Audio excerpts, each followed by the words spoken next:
problems here. There are problems in this chamber. As proud as I am of this institution, and I will forever be, I have detected over the 26 years I've been here a change. We spend now too much of our time seeking partisan advantage, and it happens on both sides.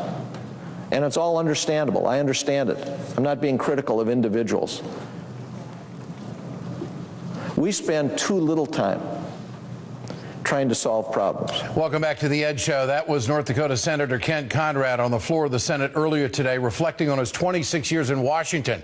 Conrad will leave the Senate in January. As chairman of the Senate Budget Committee, Conrad understands the numbers better than anyone else.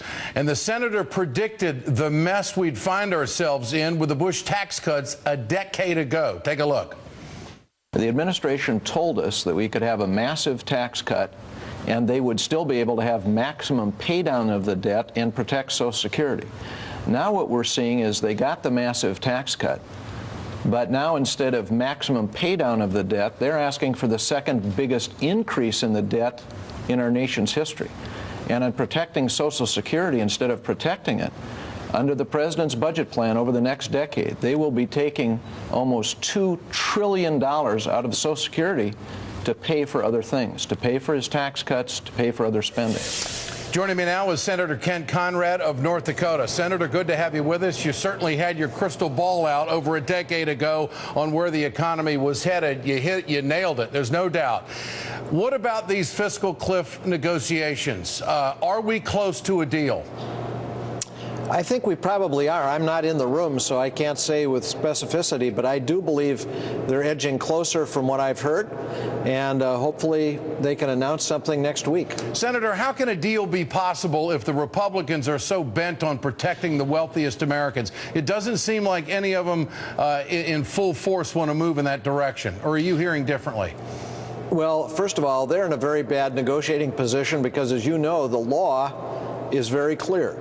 And the law ends all of the Bush tax cuts at the end of this year.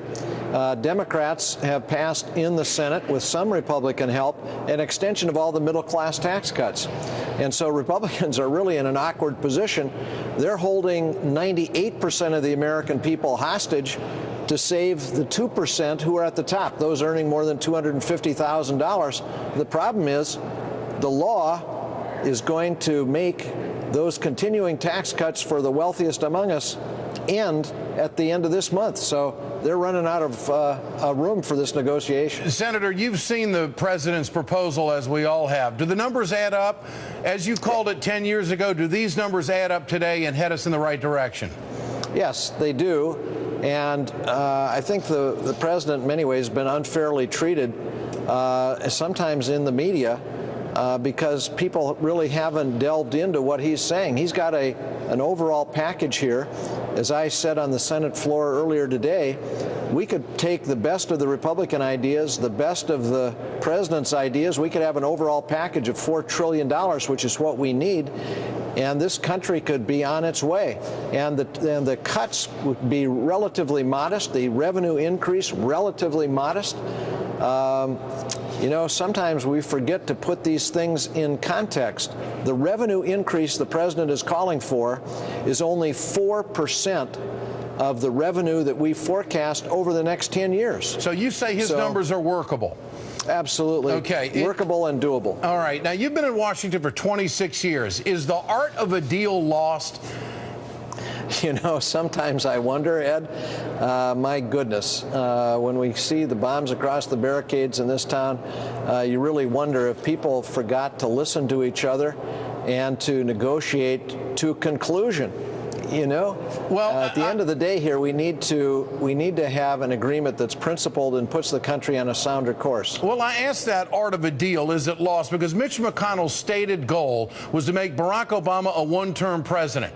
The GOP has rallied around this notion of obstruction.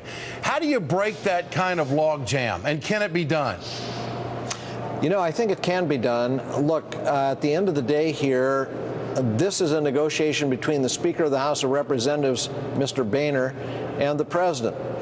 And I believe that they will have a framework agreement. I believe they'll have it early next week. And I believe it will secure the votes in both the Senate and the House. Now, we may miss some on the wings, but I think the Senate will hold, and I think it can pass.